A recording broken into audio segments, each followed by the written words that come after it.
Assalamualaikum warahmatullahi wabarakatuh. Sobat Ocha bercerita dimanapun teman-teman berada. Pada kesempatan kali ini kami akan membagikan cerita yang ditulis oleh horor psikologis. Sebelum kita masuk ke ceritanya, untuk teman-teman yang nonton tayangan ini dan belum subscribe, jangan lupa untuk subscribe lebih dulu agar channel Ocha bercerita ini lebih berkembang lagi, dan kami lebih bersemangat lagi dalam membuat konten-konten terbaru di Ocha bercerita. Dan untuk teman-teman yang telah mendukung kami sejauh ini, kami mengucapkan terima kasih banyak. Semoga amal kebaikan teman-teman dibalas kebaikan berlipat oleh Allah Subhanahu wa Ta'ala. Tanpa berlama-lama langsung saja kita simak ceritanya.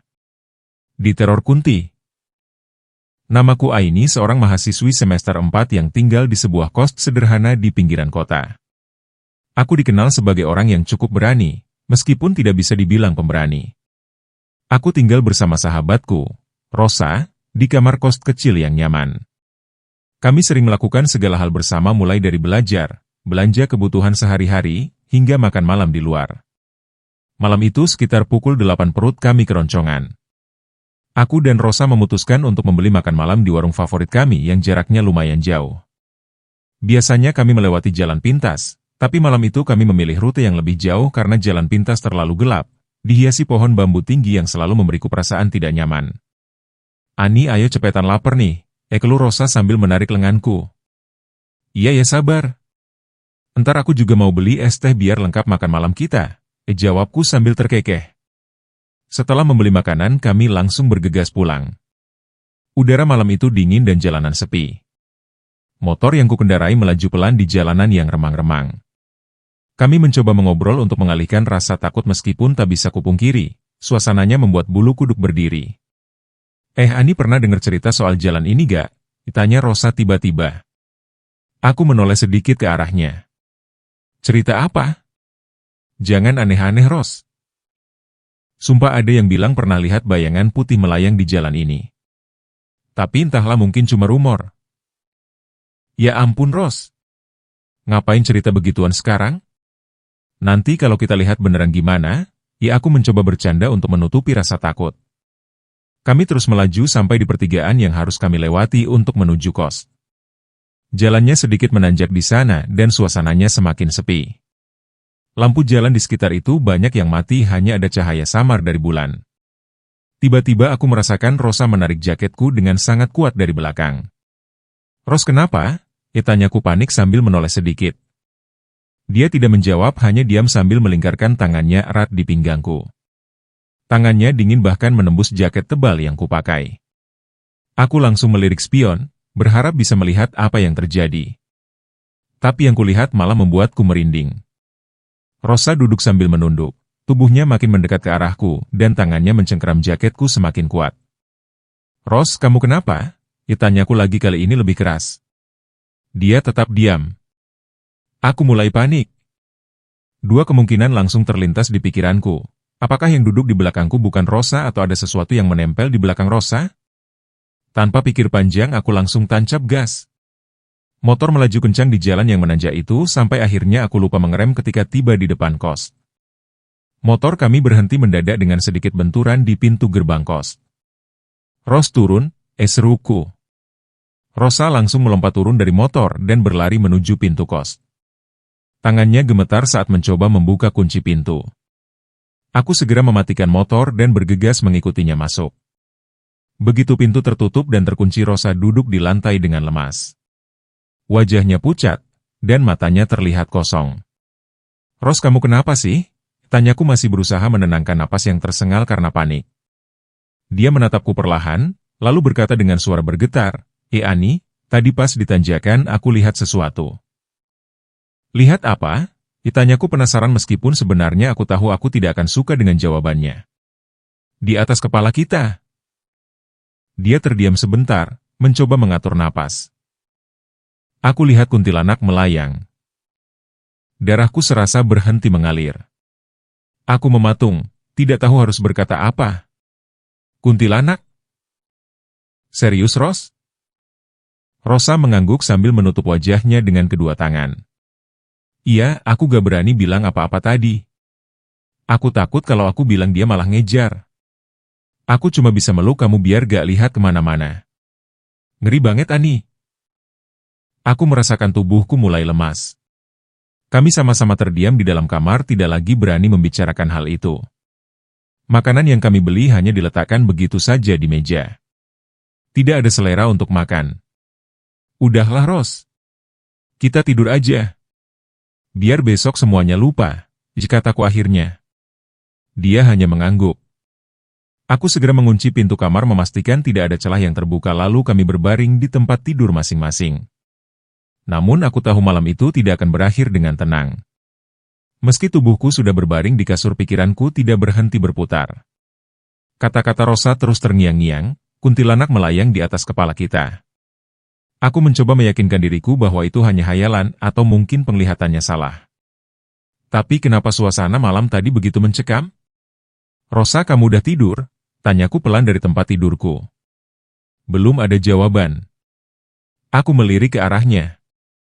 Punggungnya membelakangiku dan aku mendengar tarikan napasnya yang berat seperti orang menahan ketakutan. Ros, kalau ada apa-apa bangunin aku ya, kataku lagi, mencoba menenangkan. Kali ini dia hanya bergumam, Akhirnya, aku memejamkan mata, berharap malam ini segera berlalu. Namun tidak lama setelah itu aku merasa pintu kamar terbuka lebar. Tiba-tiba, sosok perempuan berambut panjang dengan baju putih berjalan perlahan melewati pintu kamar menuju WC. Aku ingin berteriak tapi tenggorokanku seperti tersumbat. Aku langsung terbangun dengan jantung berdebar. Tapi anehnya aku merasa belum sepenuhnya sadar. Tubuhku seperti bergerak sendiri, melangkah keluar kamar menuju WC. Aku merasa semua itu tidak masuk akal tapi aku tidak bisa menghentikan langkahku. Pintu WC sudah setengah terbuka. Aku masuk ke dalam dan berdiri di sana mematung. Pintu WC tidak kututup sehingga aku masih bisa melihat keluar. Kemudian suara langkah kecil terdengar mendekat. Aku melihat sesosok perempuan berdiri di depan WC memandangku dengan senyum lebar yang membuat wajahnya semakin menyeramkan. Tawanya mulai terdengar pelan tapi memekakkan telinga. Aku ingin berlari tapi tubuhku tidak bisa bergerak. Bahkan napasku terasa berat. Perempuan itu tiba-tiba menghilang dari pandangan tapi suara tawanya masih terdengar di sekitarku. Aku mendongak perlahan ke atas dan di sana dia berada, menempel di plafon dengan posisi kepala menghadapku. Rambutnya tergerai dan dari ujung rambutnya menetes cairan hitam yang berbau busuk. Aku tidak bisa lagi menahan rasa takut. Mulutku terbuka lebar untuk berteriak tapi suaraku tidak keluar. Ketika cairan itu menetes ke dahiku, aku langsung terbangun. Aku terengah-engah, napasku tersengal. Keringat membasahi tubuhku meski udara malam dingin. Aku meraba-raba sekitar memastikan aku benar-benar sudah terbangun. Di sebelahku Rosa juga terbangun dengan ekspresi panik. Dia menatapku dengan wajah pucat. Ani, tadi aku mimpi buruk, katanya dengan suara gemetar. Aku juga, jawabku cepat. Apa yang kamu lihat? Rosa menelan ludah sebelum menjawab, aku mimpi kuntilanak itu. Dia di depan WC senyum dan ketawa. Jantungku semakin berdebar. Ros, itu mimpi yang sama. Aku juga mimpi itu. Kami saling memandang tidak percaya dengan apa yang baru saja terjadi. Aku meraih ponselku dan melihat waktu. Jam menunjukkan pukul 3.15 pagi. Pintu kamar yang seingatku sudah kukunci rapat kini terbuka lebar. Aku menelan ludah, mencoba berkata dengan tenang, Ros, tadi malam kamu yakin kita udah kunci pintu? Rosa mengangguk dengan raut wajah takut. Yakin banget. Aku yang terakhir ngecek. Tapi kenapa? Kami sama-sama tidak bisa melanjutkan kalimat itu. Sambil berusaha menenangkan diri aku bangkit dari tempat tidur untuk menutup pintu. Tanganku gemetar saat memutar kunci. Ani, kita harus pindah kos, ucap Rosa tiba-tiba. Aku hanya bisa mengangguk meskipun dalam hati aku tahu pindah tidak akan semudah itu. Pagi itu kami berdua bangun dengan wajah yang kusut dan mata panda yang parah. Malam tadi rasanya seperti mimpi buruk yang tidak berkesudahan. Setelah mandi dan bersiap kami memutuskan untuk sarapan bersama di kamar. Bungkusan makanan yang kami beli semalam masih ada di meja. Tapi isinya sudah dingin dan tidak menarik. Kita masak mie aja ya nih? Tanya Rosa sambil melirik ke dapur kecil di sudut kamar. Aku mengangguk malas. Makanan semalam udah nggak mungkin dimakan. Lagian aku juga belum lapar banget. Rosa langsung ke dapur dan mulai merebus air. Aku duduk di kasur mencoba membuka ponsel untuk mengalihkan pikiran, tapi mataku tidak bisa berhenti melirik pintu WC yang masih tertutup. Ada perasaan aneh setiap kali aku melihatnya. Ros, nanti kita cari kos baru aja ya, ujarku mencoba membuka obrolan. Rosa menghentikan gerakannya lalu menoleh ke arahku. Iya, aku setuju banget. Aku nggak mau tidur di sini lagi. Semalam itu aneh banget. Sebelum aku sempat menjawab, suara aneh tiba-tiba terdengar dari dalam WC. Tok tok tok. Aku dan Rosa saling pandang dengan mata melebar. Ros, kamu dengar itu? Bisiku. Iya. Jawabnya dengan suara pelan. Tangannya menggenggam erat gagang panci. Kami berdua diam menunggu suara itu muncul lagi. Tapi yang terdengar justru suara yang lebih aneh. Ros. Rosa. Aku langsung berdiri. Suara itu seperti suaraku sendiri, tapi datang dari dalam WC. Ros, kamu dengar itu juga kan? Tanyaku dengan panik. Rosa mengangguk sambil mundur perlahan dari dapur. Ani, jangan-jangan. Belum selesai dia bicara, suara lain terdengar. Kali ini suara Rosa, memanggilku dari arah yang sama. Ani, ini aku. Tolong aku. Rosa langsung berdiri di belakangku memegang lenganku erat. Wajahnya pucat. Itu bukan aku, serunya panik. Aku menarik napas dalam-dalam mencoba mengumpulkan keberanian. Ros, kita harus buka pintunya. Kita nggak bisa biarin suara itu terus-terusan di sana. Nggak, Ani. Jangan buka pintu itu. Rosa memeluk lenganku semakin erat. Tapi kalau kita diam aja suara itu nggak akan berhenti, balasku. Dengan tangan gemetar aku mendekati pintu WC. Rosa mencoba menahan lenganku tapi aku tetap maju. Aku merasa ada sesuatu yang harus aku lihat meskipun seluruh tubuhku gemetar ketakutan. Ketika aku sampai di depan pintu, suara itu berhenti. Hening. Aku ragu untuk menyentuh gagang pintu, tapi rasa penasaran dan ketakutanku bercampur jadi satu. Ani, jangan. Suara Rosa hampir seperti bisikan. Aku menarik napas panjang, lalu meraih gagang pintu dengan tangan yang basah oleh keringat. Dengan gerakan cepat aku membuka pintu itu lebar-lebar. Namun WC itu kosong. Tidak ada siapapun di sana. Tidak ada suara. Hanya aroma lembab yang menusuk hidung. Tuh, kosong kan? Ucapku sambil mencoba menenangkan diri. Tapi ketika aku hendak menutup pintu, mataku menangkap sesuatu. Di sudut lantai ada bekas jejak kaki kecil yang basah mengarah ke pintu kamar mandi. Aku langsung mundur beberapa langkah. Ros, kamu lihat itu? Tanyaku sambil menunjuk lantai. Rosa tidak menjawab. Dia hanya mematung dengan mata melotot. Aku menoleh ke arahnya lalu mengikuti pandangannya.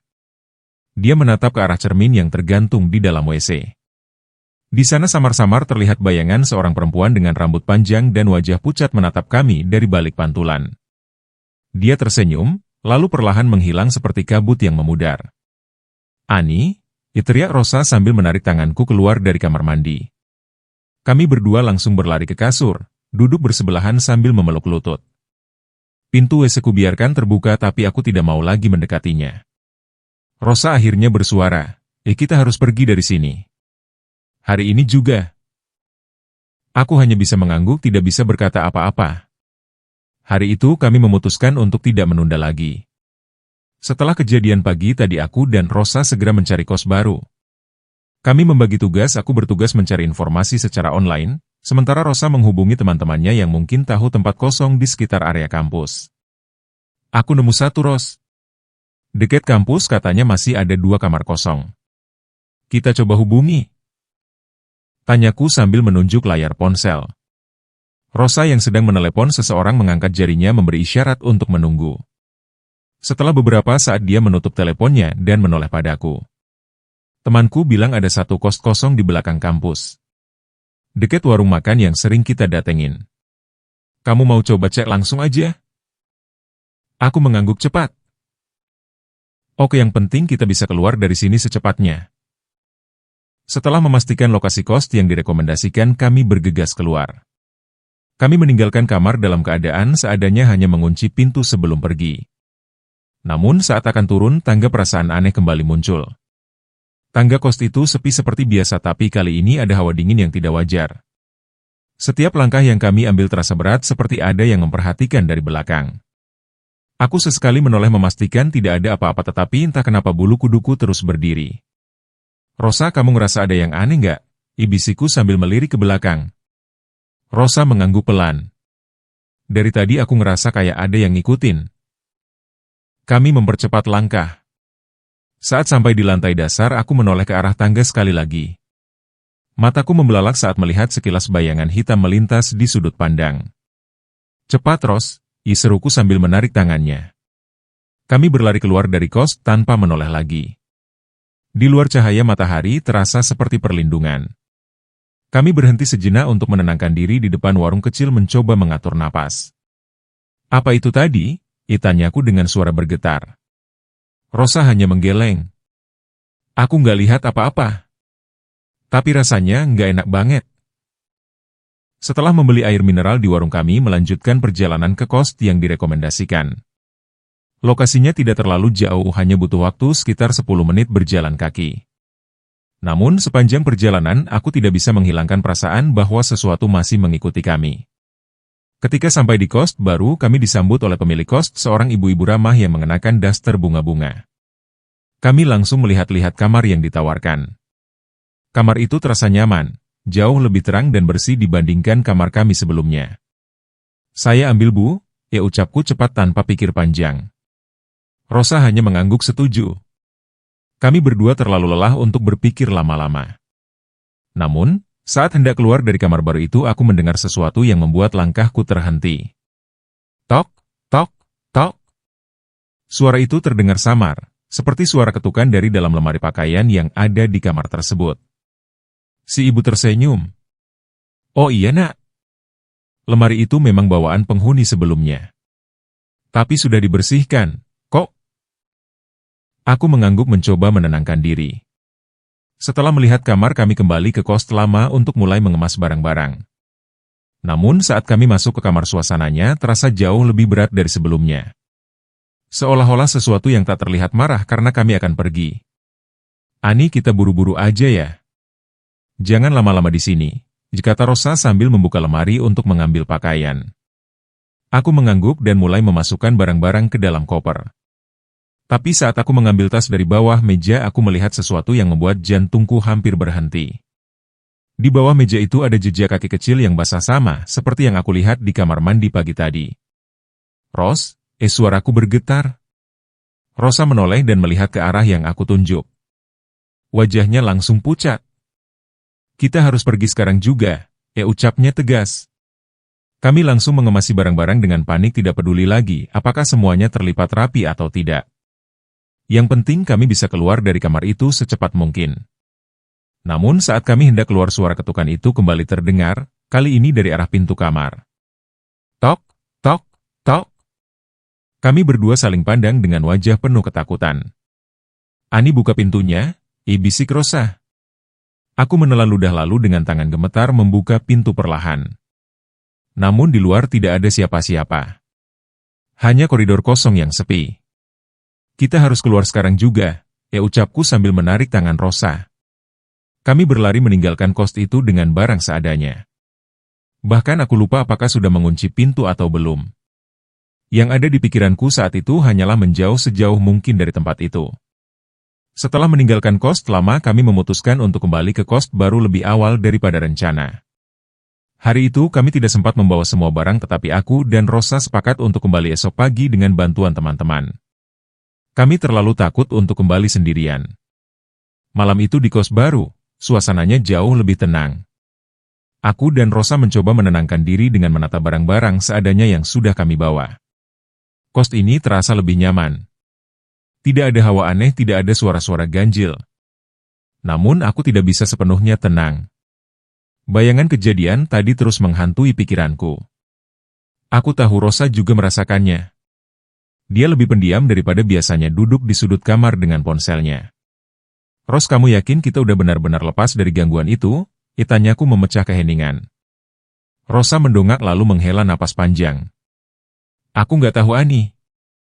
Aku cuma berharap ini semua selesai setelah kita keluar dari kos lama. Aku mengangguk pelan mencoba meyakinkan diri.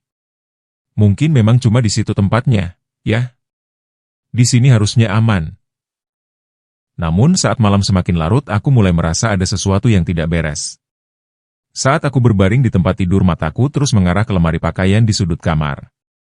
Lemari itu sama sekali tidak bergerak tetapi rasanya seperti ada sesuatu di dalamnya yang memperhatikanku. Ros, aku mau tanya lagi soal lemari ini, kataku sambil menunjuk ke arah lemari. Rosa menoleh dan menatap lemari itu dengan tatapan bingung. Kenapa? Lemarinya bagus kok.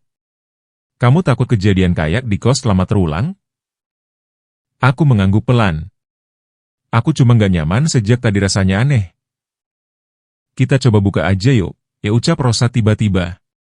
Aku terkejut dengan keberaniannya. Kamu yakin?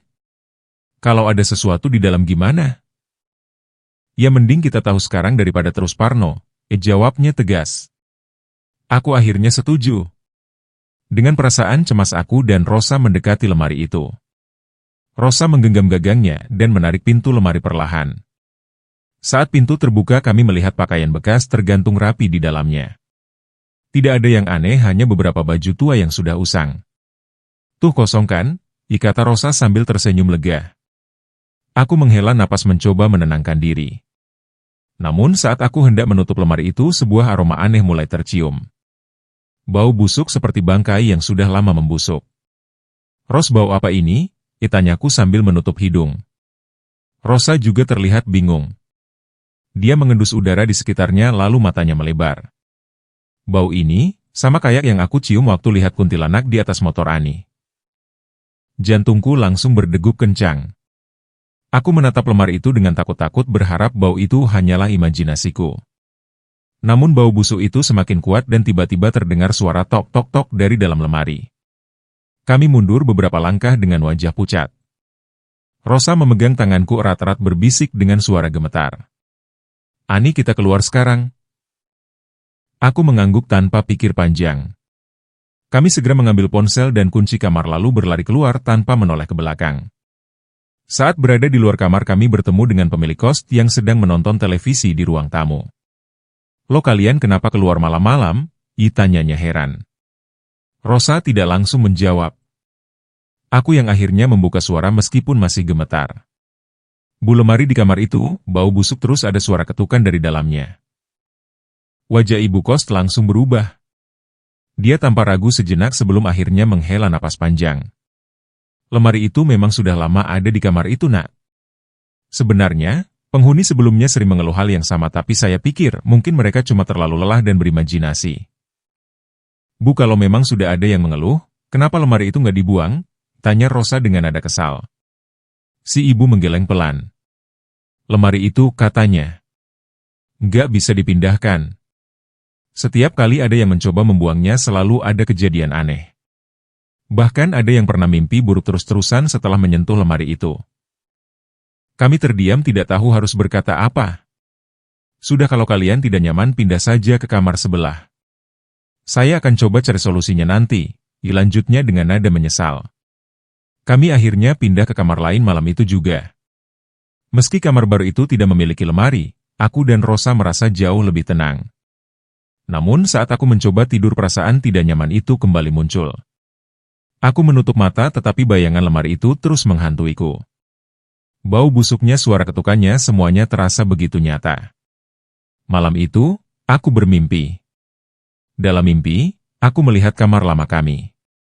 Pintu lemari terbuka perlahan dan dari dalamnya muncul sosok perempuan berambut panjang dengan wajah pucat. Dia tersenyum ke arahku lalu berbisik dengan suara yang menggema di seluruh ruangan. Jangan pergi, aku akan ikut. Aku terbangun dengan napas tersengal-sengal. Saat melihat ke samping, Rosa juga terbangun dan menatapku dengan wajah panik. Kamu mimpi ya? Tanyanya. Aku mengangguk pelan. Iya, dan aku rasa dia belum selesai dengan kita. Rosa terdiam, wajahnya terlihat pucat. Ani, aku juga mimpi yang sama. Kami hanya bisa saling menatap dalam keheningan. Gangguan ini belum selesai dan kami tahu, Selama kami belum benar-benar pergi dari tempat ini, dia akan terus mengikuti. Tamat.